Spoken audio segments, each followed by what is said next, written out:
청와대가 문재인 대통령의 대선 공약인 대통령 집무실 광화문 이전을 보류하고 장기 사업으로 검토하겠다고 발표했습니다.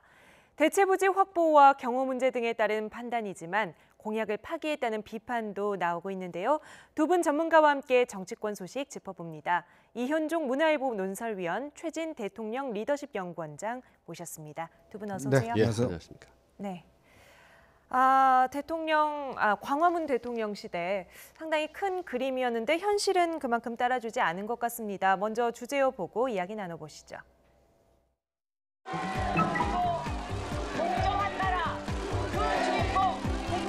권위와 불통, 청와대 시대는 끝났습니다. 소통의 광화문 시대를 열겠습니다. 대통령은 국민 속에 있겠습니다. 광화문 대통령 시대를 열겠습니다.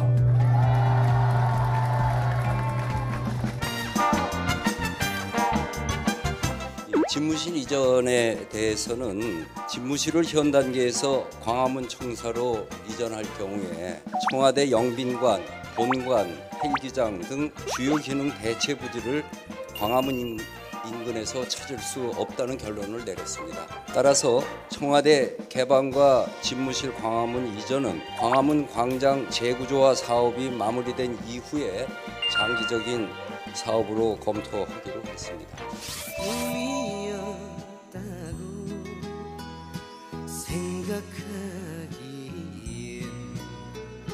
너무나도 아쉬운 남아.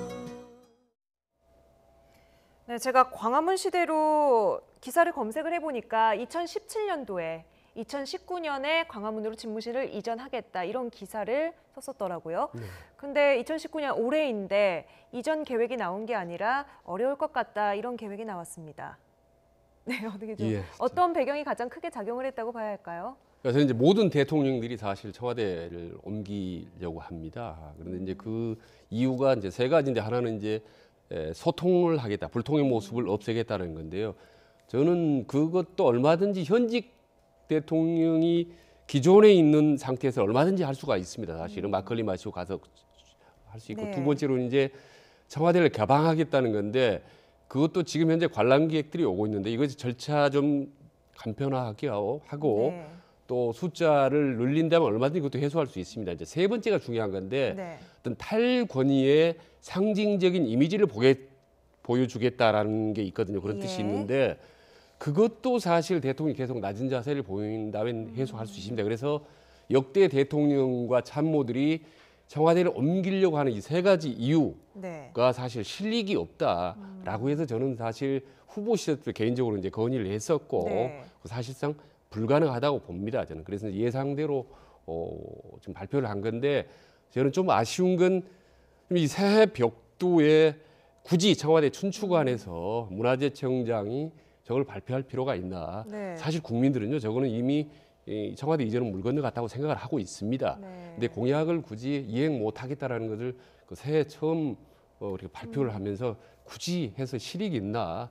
그냥 조용히 넘어가도 될 사안인데 하는 그런 좀 아쉬움이 있습니다. 이전에 대해서는 문재인 대통령뿐만 아니라 이 앞에 다른 대통령들도 비슷한 계획을 가지고 있었다는 말씀이신가요? 예, 그렇습니다. 모든 대통령뿐만 아니라 그 후보들도 항상 내부적으로 검토했었고 또 저도 개인적으로 이제 자문을 받았었는데 그때마다 현실적으로 불가능하다는 걸 이제 말씀을 드렸고 어렵습니다. 그리고 그 전에 뭐 다른 후보들도 간간히 청와대를 이전을 공약으로 좀 내세웠었죠. 네. 결국에는 이행하기 어렵다 이런 발표가 나왔는데 구체적으로 어떤 이유들을 들었는지 다시 한번 자세히 들어보겠습니다. 집무실 이전에 대해서는 집무실을 현 단계에서 광화문 청사로 이전할 경우에 청와대 영빈관, 본관, 헬기장 등 집무실 이외 주요 기능 대체 부지를 광화문 인근에서 찾을 수 없다는 결론을 내렸습니다. 따라서 청와대 개방과 집무실 광화문 이전은 광화문 광장 재구조화 사업이 마무리된 이후에 장기적인 사업으로 검토하기로 했습니다.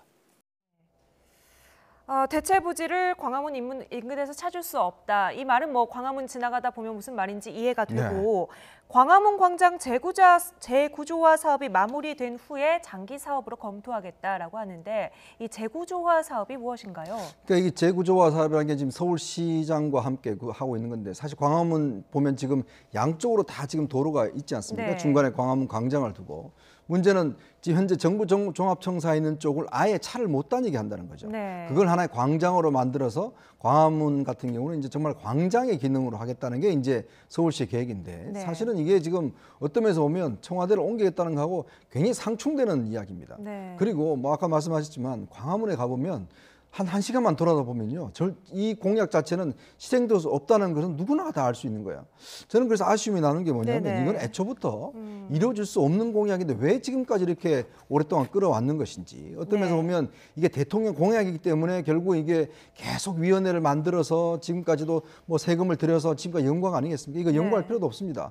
광화문 나가보시면 지금 대통령이 하고 있는 여러 가지 그 어떤 업무와 관련된 기본 건물조차도 지금 사실 찾을 수가 없어요.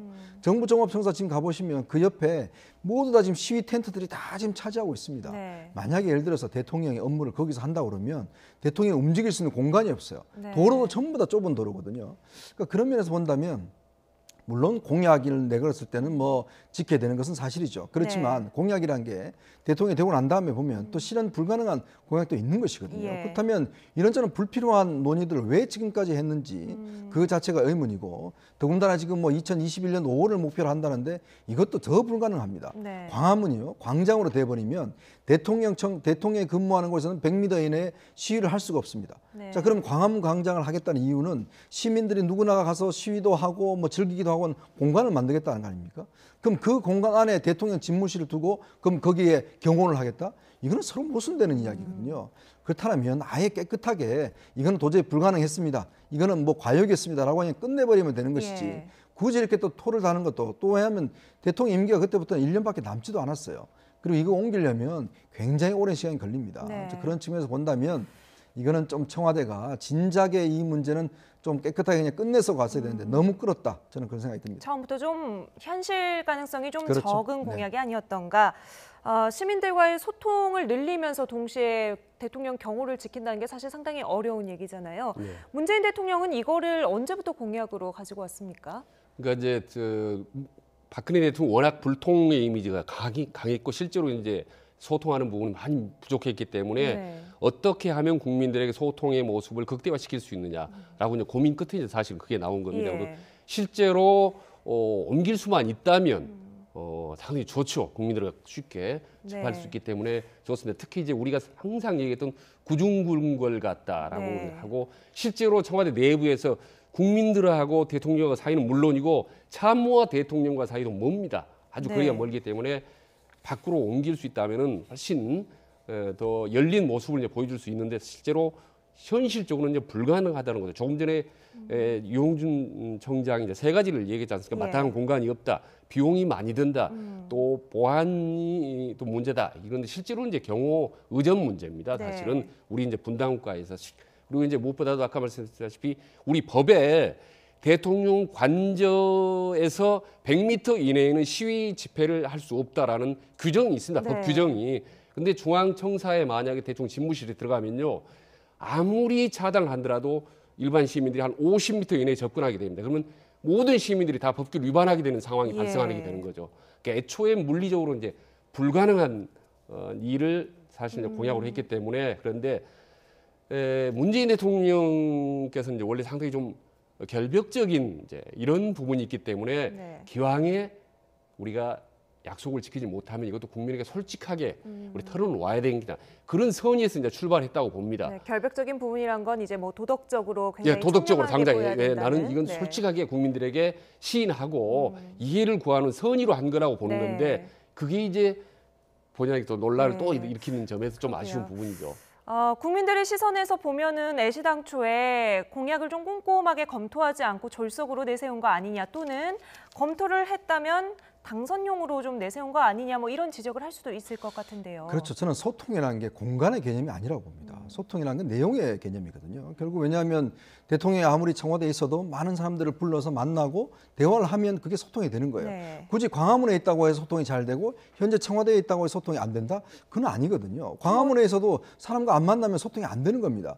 자, 그런 측면을 본다면 소통의 개념을 저렇게 형식적이고 어떤 거칠의 개념으로 지금 생각을 해왔기 때문에 이 공약이 나온 거거든요. 네. 예를 들어서 아까도 이야기했지만 국민 속에 있겠다라는 거는 어떤 면에서 보면 정말 정책과 대통령 마음이 국민 속에 있어야 된다는 것이지 네. 대통령이 국민 속에 있다는 거하고는 좀 다른 의미거든요. 그러니까 대통령이 아무리 국민 속에 있더라도 실제로 소통을 하지 않으면 국민의 뜻을 어떻게 알겠습니까? 자, 그런 측면에 비춰봤을 때 지금 뭐 여러 가지 대통령의 일상을 두고 지난번에 문희상 국회의장이 네. 청와대 갔을 때 요즘 뭐 혼밥하신다면서요? 라고 이제 물었다는 거 아니겠습니까?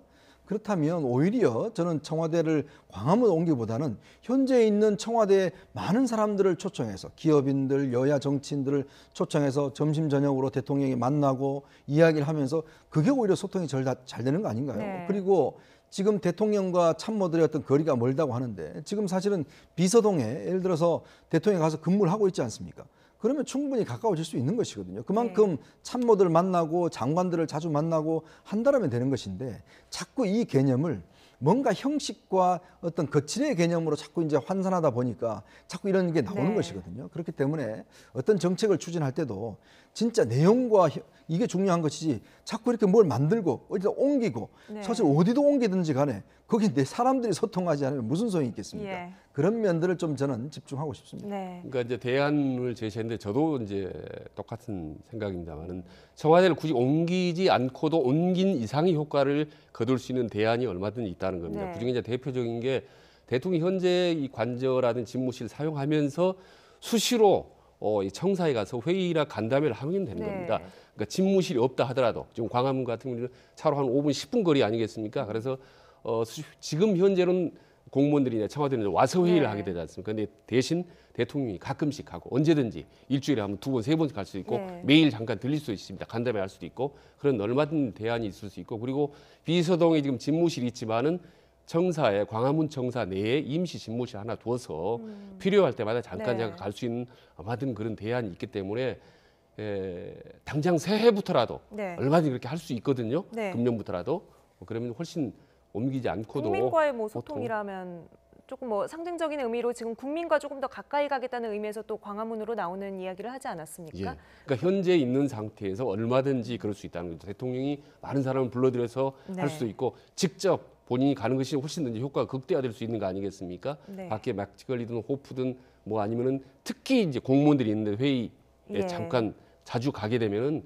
아주 분위기는 많이 달라질 수 있습니다. 네. 얼마든지. 예전에 이제 루즈벨트 대통령 노변정담이라고 해서 매주 예. 이제 라디오 프로그램을 통해서 국민들과 어떤 면 소통을 했고 또 이제 김대중 대통령도 가끔씩 이제 국민과의 대화라고 그래서 어떤 국민 대표들을 모아서 어떤 예. 대화를 했지 않습니까?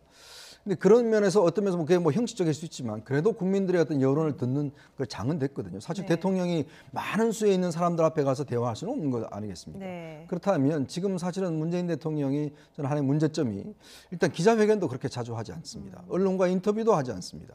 그리고 국민과의 소통 같은 이런 형식의 어떤 대화도 크게 하지 않았어요. 청와대 전체적으로 보면 국민청원이라든지 라이브라든지 이런 방식을 통해서 좀 접촉을 하고 물론 있는데요. 간접적은 하지만 그러나 대통령이 직접 참석하는 건 좀 다른 문제거든요.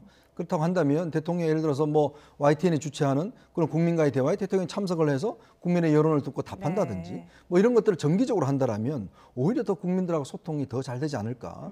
그래서 아마 이런 공간들 즉 지금은 대중들과 어떤 많은 공간에서 할 수 없지만 이런 네. 방송을 통해서 어떤 그런 소통을 한다고 하면 저는 충분히 단점들을 극복할 수 있지 네. 않을까라는 생각이 듭니다. 그리고 대통령이- 이제 네. 예, 그 구중궁궐이라는 이미지가 강하기 때문에 청와대를 많은 사람들이 국민들에게 개방해야 된다라는 그런 또 상당히 부담감을 많이 갖고 있는 모양인데요. 그래서 네네. 지금 나온 게 유홍준 청장대 나온 게 지금 광화문에서 그러니까 경복궁에서 청와대와 그 뒤에는 북악산까지. 북악산을 잇는 이른바 말하자면 어떤 그 실크로드 비슷하게 길을 만든다는 예. 거거든요. 근데 저는 굳이 그렇게까지 할 필요는 없습니다. 그래서 이제 국민들이 그 드나들게 하는 건데 그러면 다 괜찮은데 이제 관저가 있기 때문에 네. 또 집무실이 있기 때문에 그 부분을 딴 데로 옮겨야 되지 않느냐라는 문제가 발생을 하게 됩니다. 그러면 네.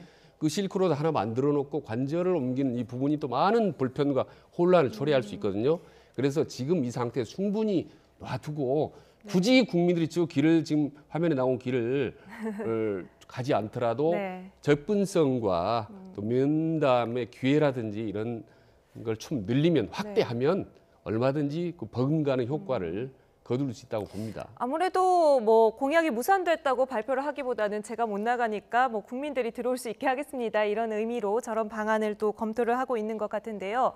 그런데 유홍준 자문위원은 오늘 직접 이 발표를 하면서도 여러 가지 좀 아쉬움이 남았던 모양입니다. 과거에 문화재청장을 맡기도 했기 때문에 여러 가지 사안들을 좀 검토를 했던 것 같은데요. 마지막에 이런 이야기를 했습니다. 들어보시죠.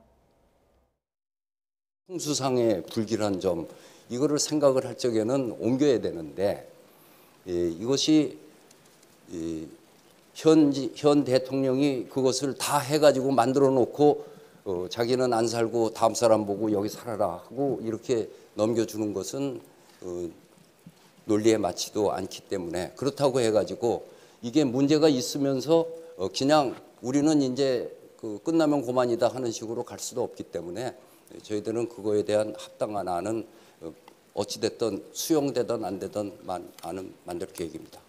풍수사항의 불필요하다는 얘기는 어떤 근거로? 수많은 풍수상의 근거로 그렇게 하고 있습니다. 근거가 있는 얘기. 풍수가 근거가 있다면 근거가 있는 것입니다.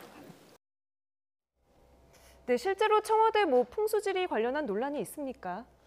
그 옛날부터 오래전부터 있던 얘기인데요. 천하 아주 명당이라는 얘기하고 네. 정반대로는 아주 최악의 터라는 상반된 얘기가 있습니다. 아주 길지다, 아주 흉지다. 예, 그래서 이제 거기서 천하 제일 명당이라는 그 땅속에서 어떤 그 비석이 나왔지 않습니까? 예. 그래서 많은 이제 관람객들이 가서 그 앞에 사진도 찍고 하는데 반대로 이제 그 터가 좋지 않다. 그래서 화기가 많다. 불의 기운이 많아서 역대 대통령들마다 말로가 좋지 않았다 그런 얘기가 있습니다. 생각해보니까 그렇네요. 그래서 네. 화기를 가라앉히기 위해서는 광화문 앞에 해태상을 놔둬서 이제 불 화기를 억누르고 그리고 또 이 본관 바로 앞에 가면요 쇠로 된 그 항아리가 있습니다. 드무라 그래서 김영삼 정부 시절에 나왔습니다. 그래서 항상 물을 채워놓습니다. 네. 그래서 이제 청와대 안에들은 나쁜 화기, 뜨거운 불의 기운을 가라앉힌다라고 그래서 이제 그런 물도 네. 넣고 그랬는데.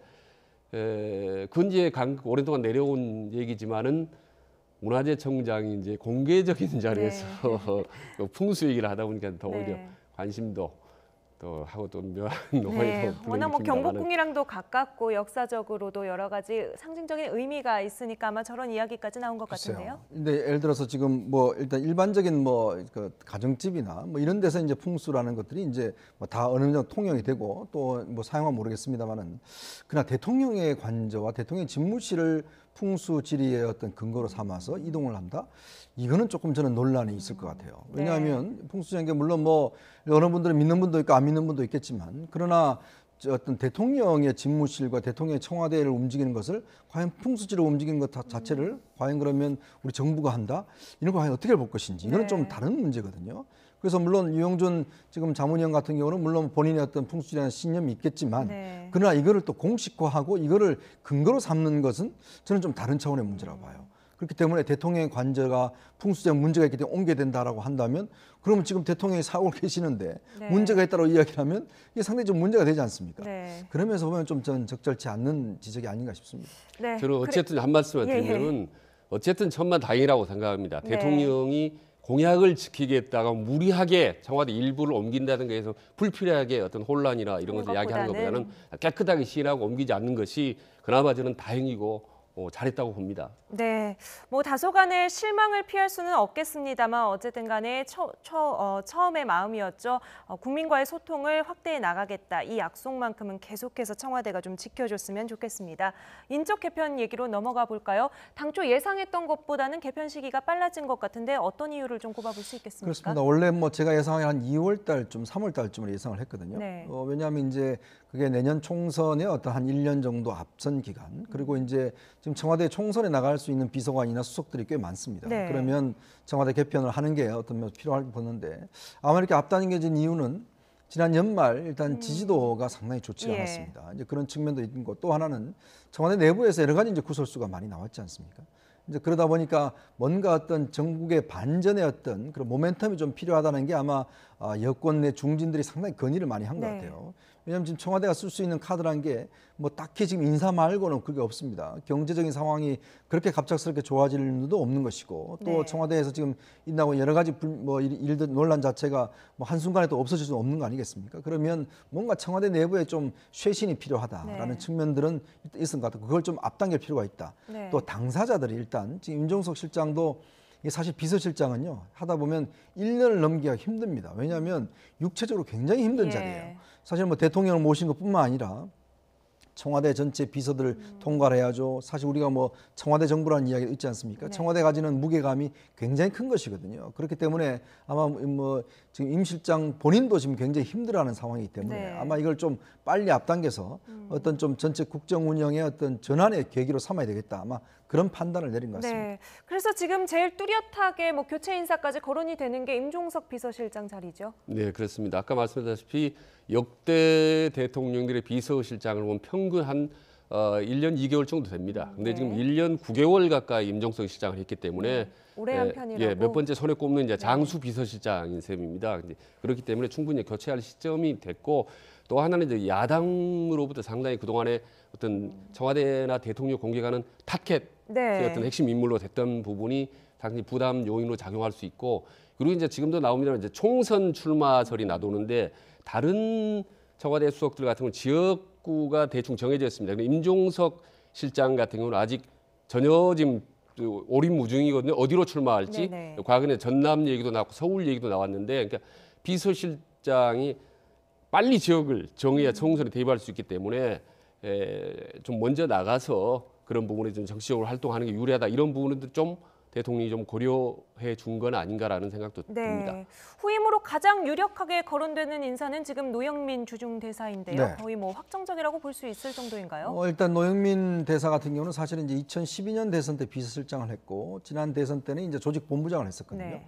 어떤 면에서 보면 사실은 문재인 대통령의 의중을 누구보다도 잘 읽을 수 있는 사람이다. 네. 그래서 노영민 주중대사와 현재 양정철 전 비서관이 아마 이제 그렇게 꼽히는 것 같습니다. 네. 근데 양정철 전 비서관은 이제 본인은 절대 이제 청와대에 하지 들어가지 않겠다. 않겠다라고 선언을 했고 노영민 대사 같은 경우는 사실 문 대통령의 어떤 심중을 제일 잘 읽을 수 있다라는 측면에서는 아마 이제 상당히 필요할 것 같아요. 네. 왜냐하면 이게 이제 집권 이제 이기 체제로 이제 넘어가면서 어떤 면에서 보면 대통령이 모든 사안에 대해서 다 이렇게 개입을 하고 간섭할 수는 없는 구조예요. 예. 그렇다면 대통령이 어떤 생각을 하고 있는지, 어떤 구상을 그리는지를 빨리 알아야지만이 국정 운영이 빨리빨리 될 수가 있는 것이거든요. 네. 근데 지금 사실은 지금 새로운 사람들이 온다고 하면 문 대통령하고 좀 이렇게 호흡을 맞춰야 되는데 그 시간이 굉장히 길 겁니다.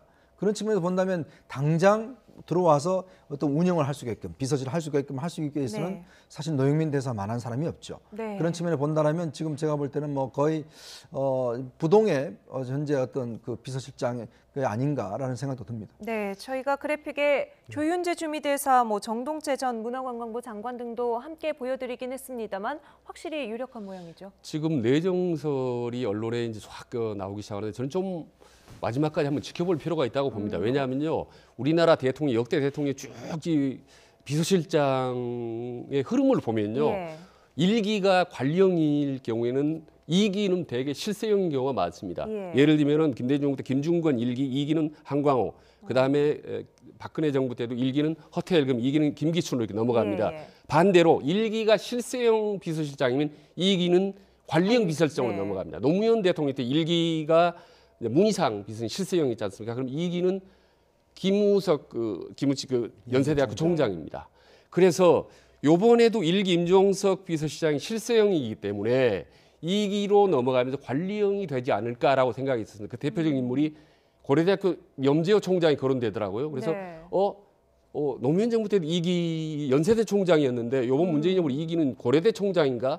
이 좀 뜻밖의 인물이 될 수 있겠다. 뜻밖의 인물이 하기 때문에 궁금했는데 지금 노영민 주중대사. 비서실장 주중대사 유력하기 때문에 만약에 예상대로 노영민 주중대사가 된다면 완전히 그러니까 강으로 가는 거죠. 네. 실세형은 잇따라 실세형할 때 이거는 문재인 대통령이 확실하게 친정 체제를 강화한다.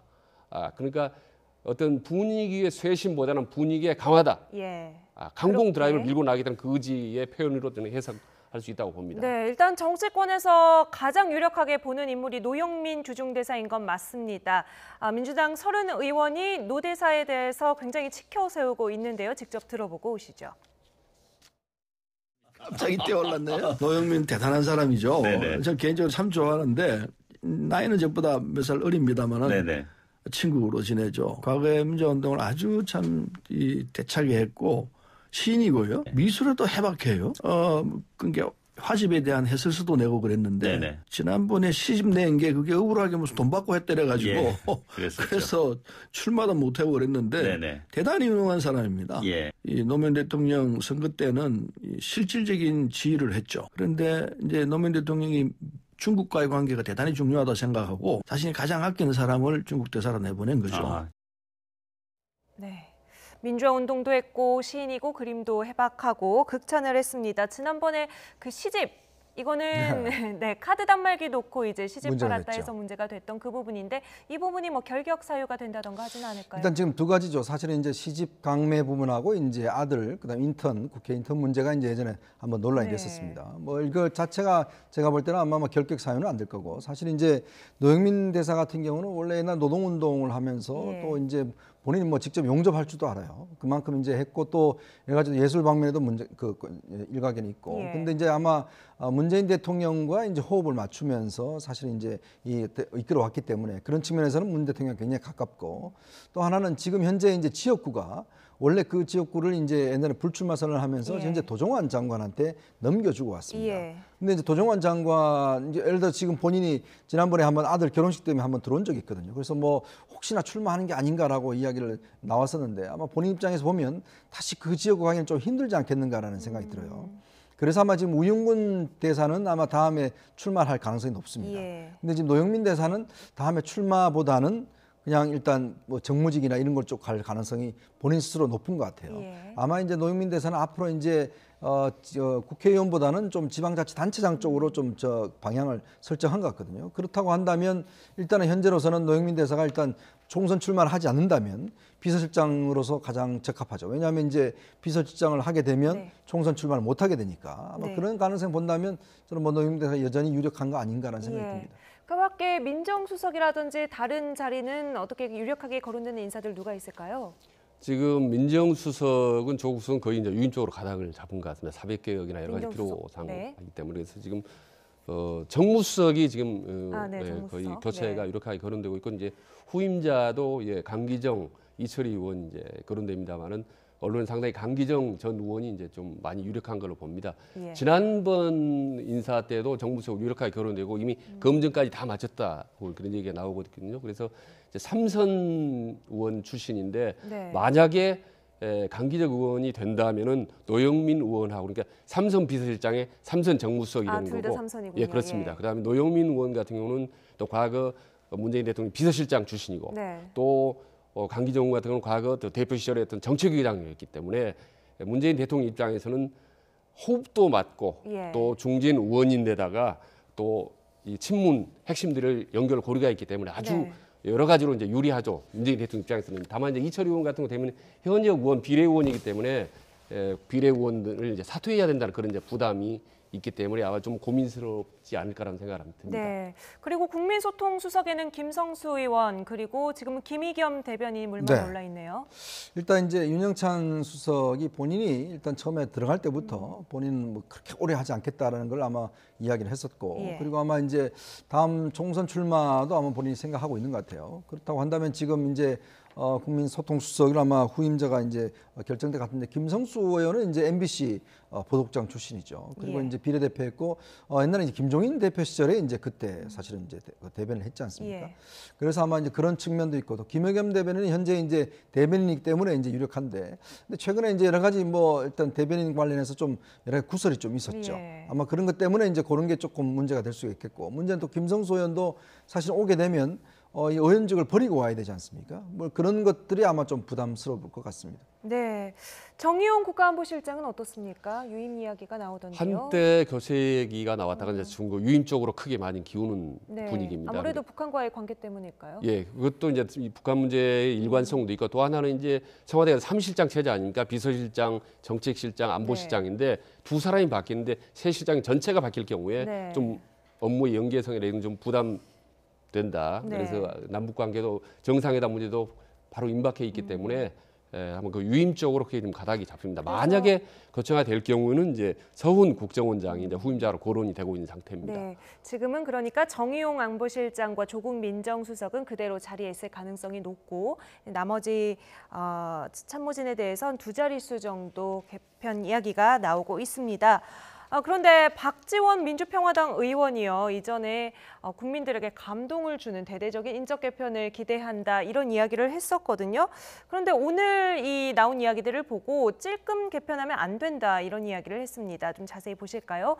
페이스북에 이런 글을 올렸습니다. 국민의 상상을 훨씬 뛰어넘는 대대적인 인적 개편이 필요하다. 국민에게 감동을 주어야 한다 이런 이야기를 페이스북에 올렸는데요. 이 이상의 더 큰 교체, 뭐 네. 조국 민정수석까지도 교체해야 된다 이런 이야기인가요? 그러니까 결국 이제 인사라는 거는 항상 예상을 좀 초월해야 됩니다. 그래야지만이 이 인사를 보는 사람이 느끼는 감동은 사실 지금 우리가 다 이야기를 했지 않습니까? 네. 그럼 인사를 해봤자 별 감동이 없어요. 네. 별 정부에 영향을 주지 않습니다. 근데 그렇지만 세상에 예를 들어서 어떤 부분 관련해서는 전혀 예상치 못한 인사를 하게 될 경우에 아 이렇게도 하는구나라는 이제 그런 느낌들이 있거든요. 사실 지금 인사가 중요한 게 아까도 말씀드렸지만 뭔가 전국의 어떤 전체 큰 분위기를 전환하는 시점 그런 어떤 필요의 인사이기 때문에 국정 운영의 방향을 좀 더 바꾼다 아니면 좀 더 이제 어떤 경제적인 문제에 좀 더 집중을 한다든지 이런 어떤 사인을 사실은 국민한테 줘야 되거든요. 그렇다고 한다면 문재인 대통령 입장에서 보면 정말 어떤 본인이 정말 모든 것을 다 걸겠다라는 그런 측면에서 본다면 좀 더 과감한 인사를 해야 된다는 게 이제 박지원 의원의 조언인 것 같아요. 네. 그렇다고 한다면 지금 괜히 뭐 예를 들어서 조금 바꾸고 이런다면 이게 바꾼 것 같지도 않는 느낌들이 나오잖아요. 네. 그렇다고 한다면 예를 들어서 지금 같으면 청와대 개편과 더불어서 내각도 좀 교체를 해주고 한다. 왜냐하면 지금 내각에 의원 출신들 지금 장관들이 꽤 많지 않습니까? 네. 그러면 이분들도 어차피 언젠가는 돌아가야 되거든요. 그러면 뭐 인사청문회도 해야 되고 그러면 또 뭐 시간이 꽤 걸립니다. 네. 그렇다고 한다면 아예 예를 들어 청와대 개편과 더불어서 인사 빨리 내각 개편도 하면 이게 빨리 전국이 좀 안정될 수가 있거든요. 그렇다고 한다면 지금 상황에 본다면 당청의 어떤 좀 청와대와 정부의 좀 대대적인 개편 이걸 통해서 초반에 어떤 국정 운영의 어떤 주도권을 확 바꿔 나간다면 상당히 문재인 대통령도 올해 국정 운영을 쉽지 않을까라는 네. 그런 측면들 아마 박지원 의원이 생각한 것 같습니다. 네, 정부의 어떤 각오랄까요? 분위기 전환을 가장 크게 보여줄 수 있는 이야기가 인사이기 때문에 이런 이야기가 나옵니다. 개편 얘기가 나오면서 최근 언론과 정치권이 또 관심을 기울이고 있는 사람은 역시나 유시민 노무현 재단 이사장인데요. 이번에는 정두원 전 의원의 예측을 들어보도록 하겠습니다. 근데 어떤 팟캐스트나 유튜브의 활동이라고 하는 것을 특히나 정치적으로 방어하기 위해서라고는 그 자체가 정치라고 봐야 되는 거 아니에요? 아니죠. 그거는 광의의 정치에 들어가고요. 네. 또 광의도 아니에요. 정치하고 거의 근접한 행위죠. 그러니까 정치 일선에 나선 걸로 봐도 충분해요. 정치 일선에 나선 것으로 네. 봐도 된다. 예. 네, 개편, 정계 복귀 이런 얘기 할 때마다 계속해서 빠지지 않고 등장하는 이름들이 조국, 유시민, 양정철 이런 분들이거든요. 네. 어떻게 해석해야 될까요? 근데 이제 그 과거의 선례를 볼 필요가 있는데요. 대권 주자라든지 주요 정치인들이 이 정치 가능성이 꾸준히 거론됐던 사람치고 정치에 입문하지 않은 사람은 거의 없었습니다. 네. 그런 점에서 저는 유시민 씨도 전 정기 입문 가능성이 매우 높다고 보고요. 특히 이제 이번에 유튜브를 새로 개설하는 과정을 유심히 보면은 네. 상당히 그 홍보 효과를 많이 좀 기대하는 거고 이슈 파이팅도 하는 것 같아요. 거기다가 네. 또 공교롭게 자의반 타의반으로 홍준표 전 대표까지 같이 이렇게 공격을 하면서 네. 노이즈 마케팅이 있고 서로 윈윈하게 되는 결과적으로 네. 그런 홍보 효과를 톡톡히 거둔 것 같습니다. 그래서 저는 뭐 시간이 지날수록 그런 정치적인 행보가 네. 좀 넓어지고 확대되지 않을까라고 봅니다. 유시민. 오늘 사장에 밤에 대해서. 이제 첫 방송 그렇습니다. 유시민의 네. 알릴레오 한다고 하죠. 이런 유튜브 행보 같은 게 정치를 하기 위한 어떤 준비 작업이다라고 보는 시각이 있고 오히려 그렇지 않다. 완전히 이제 밖에서 이야기를 하겠다는 거다. 뭐 이렇게 해석을 하는 경우도 있던데요. 근데 이게 유튜브를 하게 되면 지금 유튜브를 한 목적이 가짜 뉴스에 대응하겠다고 한 거 네. 아니겠습니까? 근데 오늘 첫 출연자가 문정인 대통령 특보예요. 그러면 오늘 문정인 특보를 모셔놓고 뭘 이야기하겠습니까? 결국은 대북 정책과 이 남북 관계를 이야기하지 않겠습니까? 예. 그러면 본인의 어떤 입장을 이야기해야 될 거고 그렇다고 한다면 이게 어떤 정치적 사안과 남북 관계 이런 전반에 걸쳐서 자기 주장을 할 수밖에 네. 없습니다. 그러니까 어떤 뭐 유시민 작가가 그동안 보면 뭐 다른 어떤 뭐 알뜰 신잡이라든지 이런 걸 통해서 여러 가지 어떤 다양한 주제를 이야기를 했지만 예. 지금 어떤 면에서 가장 첨예한 정치적 경제적 주제에 대해서 본인의 입장을 이야기할 수밖에 없는 입장이에요. 네. 며칠 전 뭐 토론에서 보니까 문재인 대통령의 소득주 성장에 대해서 굉장히 옹호하고 이제 나섰던 걸 보면 제가 볼 때는 아마 문재인 대통령의 어떤 그 정치적 예전에 이제 노무현 대통령의 정치적 경호실장이라고 그랬잖아요. 네. 아마 문 대통령의 경호실장으로 나서는 게 아닌가 그런 생각도 해봐요. 왜냐하면 지금 하는 목적 자체가 그래요. 그리고 또 이게 하게 되면 당연히 정치적인 논란이 될 수밖에 없습니다. 네. 또 상대방의 보수층에도 논란이 될 수밖에 없고 그러다 보면 사실은 문재인 대통령이 대통령 본인이 처음에는 안 하고 싶으셨거든요. 네. 그렇지만 주변에서 계속 설득하고 여러 가지 상황을 통해서 끌어내는 거 아니겠습니까?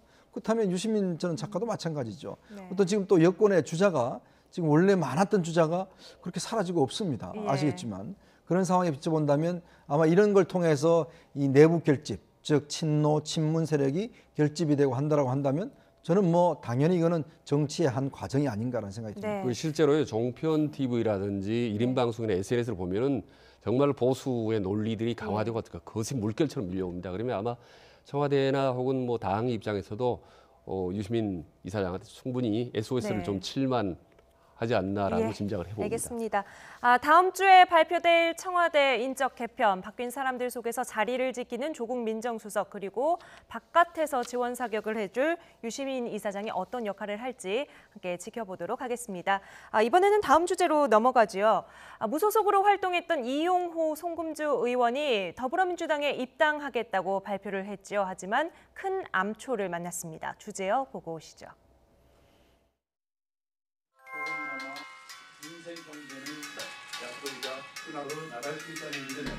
오늘부로 더불어민주당에 입당하고자 합니다. 정부의 성공에 기여하기 위해 더불어민주당에 입당합니다. 뭐?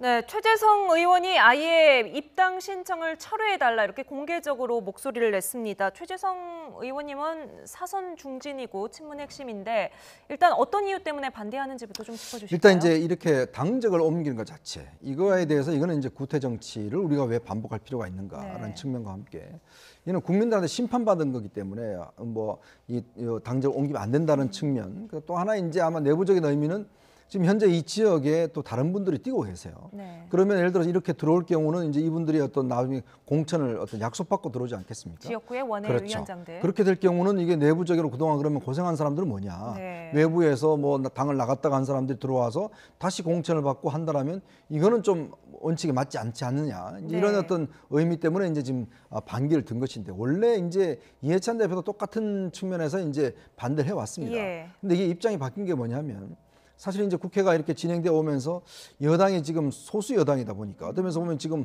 과반이 안 되잖아요. 예. 그러다 보니까 국정의 성과가 지금 없는 것이죠. 아쉬운 것도 사실이다. 그렇죠. 왜냐하면 지금 뭐 사실은 여당이 지금까지 한 걸 보면 크게 어떤 국정에 내놓을 만한 성과가 법안 통과 이런 게 없지 않습니까? 네. 그러다 보니까 뭔가 전국의 좀 분위기를 좀 바꿔야 되겠다. 그렇다면 또 여당으로 책임감 이런 걸 강조하는 측면에서는 아마 이런 부분을 좀 하자라고 한 것 같아요. 근데 이제 지금 이해찬 대표가 나서서 막 하지는 못하지만 네, 신중하게 그렇죠. 뭐 검토를 해봐야 된다. 두 사람이 이제 입당을 선언한 것 자체는 뭐 거부할 수 없는 상황이니까 예. 아마 그러다 보니까 이제 당내에서 좀 반발이 좀 이제 일어나고 있는 것 같습니다. 그런데 네. 예, 흔히 이제 당을 떠났던 사람이 다시 복당을 하면은 반대하는 논리는 세 가지입니다. 예. 하나는 이제 과거 행적, 그다음 과거에 그래서 지난 대선 때 문재인 대통령에 대해서 철저히 비판하고 반대했지 않냐, 이 사람을 예. 받아들이냐는데 이건 별 문제는 아닙니다. 사실은 훨씬 더 많은 비판을 했던 사람도 받아들이기 때문에 예. 그래서 외형적인 그런 논리일 뿐이고, 두 번째로는 이제 상대 당을 자극한다, 민평당을 자극할 수 있다는 건데 그것도 큰 문제가 아닙니다. 과거 여러 번 그런 사례가 있기 때문에. 마지막 세 번째가 중요한데요. 다시 복당하는 사람의 지역에 있는 상대 당 사람이 누구냐입니다. 네. 그러니까 지금 민주당 현재 지역위원장이 누구냐인데 그 사람이 실세냐 아니냐가 상당히 중요한 겁니다. 그래서 예. 제가 이렇게 봤더니 두 지역 중에 송금주 나주하던 지역 중에 지역위원장이 신정훈 전 의원이더라고요. 예. 그러니까 나주시장을 지내고 19대 국회의원을 지내고 문재인 정부에서 얼마 전까지 청와대 농업 비서관을 했습니다. 그러니까 상당히 아주 신문그룹의 핵심적인 인사죠. 예. 이러한 신정훈 의원이 버티고 있는 지역에 있기 때문에 이 사람이 오는 것을 호락호락할 놔둘 리가 만만하죠. 신정훈 의원이 어젠가 며칠 전에 만나 이해찬 대표 만나 1시간 동안 만났었으니까 이렇게 강력하게 해당 지역에 있는 실세 지역위원장이 반대할 경우에 들어오기가 쉽지 않습니다. 네. 근데 보니까 심사위원들이 보니까 지금 두 사람만 입당 심사위원을 하는 게 아니라 여러 사람을 해야 되기 네. 때문에 결과가 나오려면 몇 달이 걸린다라고 걸릴 수도 얘기했더라고요. 있다. 그건 네. 사실상 유보 상태라 다름없는 거죠. 네, 다음 주에 입당 심사가 이제 들어가는 거지요. 자, 이런 가운데 일단 박종진 전 앵커가요, 바른미래당을 탈당을 했습니다. 바른미래당에서 여러 가지 계속해서 탈당 행렬이 이어지고 있는 거 아니냐, 원내에서도 네. 이런 얘기가 나오는데 아주 대표적인 사례가 될 수 있겠죠. 그렇죠. 뭐 박종진 지금 앵커 같은 경우는 지난번에 이제 보궐선거에도 출마를 했었고, 근데 아마 본인이 지금 이제 모 방송사에서 이제 시사 프로를 아마 진행을 맡게 됐어요. 근데 이제 당적이 있으면 이게 좀 힘들기 때문에 당적을 버리고 다시 이제 방송으로 복귀한다, 이런 예. 이제 명분을 했는데, 사실 바른미래당은 지금 박종진 전 앵커를 제외하고 나머지 지금 사실 지역에서 예전에 전 의원이라든지 또 뭐 지방 의원 같은 분들이 다 지금 자유한국당으로 많이 복귀를 하고 있습니다. 예. 그러다 보니까 지금 밑둥에서부터 흔들리는 게 아닌가, 이런 지금 이야기가 나오고 있는 것이거든요. 뭐 이학재 의원도 지금 먼저 자유한국당 복당을 했죠.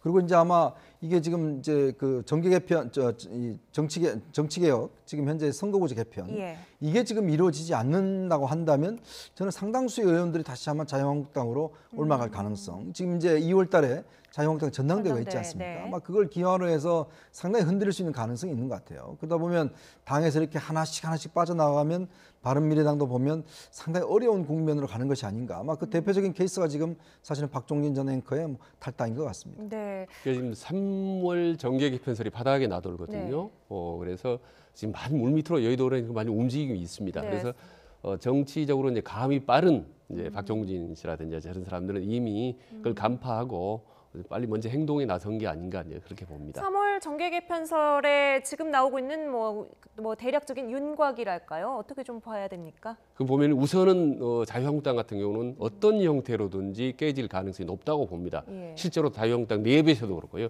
그 바른미래당이라든지 민평당이라든지 지금 지지도가 5%를 못 넘는 게 거의 아마 1년 가까이 넘죠. 이런 상태로서는 다음 총선하면 거의 100점 100패입니다.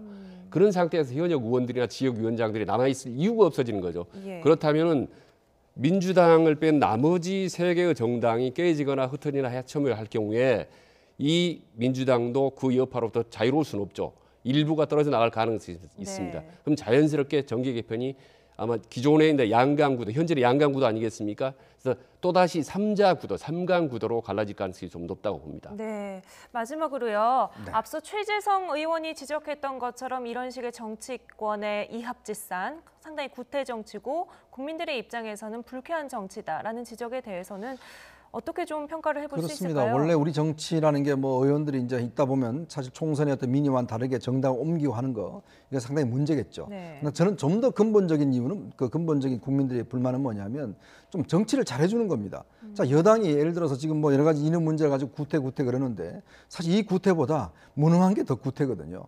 사실 여당 입장에서 보면 전국을 잘 끌어나가야 되고 뭔가 또 국민이 원하는 걸 해줘야 되는데 지금 그렇게 지금 여당이 움직여가고 있지 않죠. 또 청와대와 관계 속에서도 보면 지금 청와대에 거의 뭐 끌려가는 듯한 지금 어떤 모습을 보여주고 있지 않습니까? 예. 그러면 집권 여당으로서 정말 제대로 된 정책, 제대로 된 능력, 이걸 보여주는 게 저는 가장 우선이라고 봅니다. 네. 그런 측면과 또 야당도 마찬가지죠. 지금 뭐 보면 이 사안들 등등에 대해서 제대로 지금 대처도 하고 있지 못하고 또 계속 지금 이런 왔다 갔다 하는 문제만 가지고 지금 오랫동안 사실 하지 않습니까? 그런 측면을 본다면 국민들 입장에서는 누가 가든 누가 오든 별 중요하지 않다고 봅니다. 네. 결국 중요한 것은 각 정당들이 정말 제대로 좀 역할을 좀 해주는 것들, 국회에서 그것들이 가장 중요한 국민들이 원하는 것이거든요.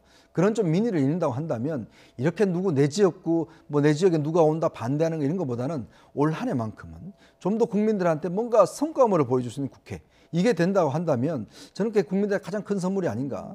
국회에 누가 가고 누가 오는 국민들 저는 아무 관심이 없다고 봅니다. 네, 알겠습니다.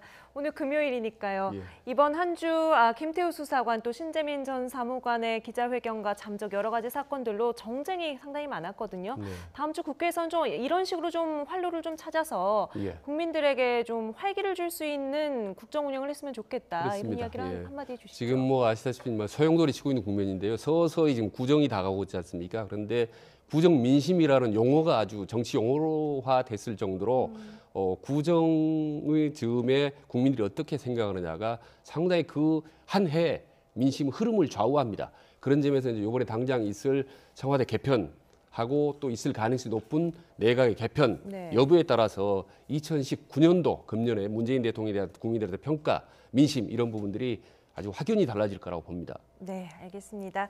이렇게 해서 오늘 기대했던 청와대의 집무실 이전은 무산이 됐다는 소식, 하지만 다음 주에 새로운 인적 개편이 있다는 소식 알아봤고요. 지금까지 이현종 문화일보 논설위원 그리고 최진 대통령 리더십 연구원장과 함께했습니다. 두 분 오늘 말씀 감사합니다. 네, 맞습니다.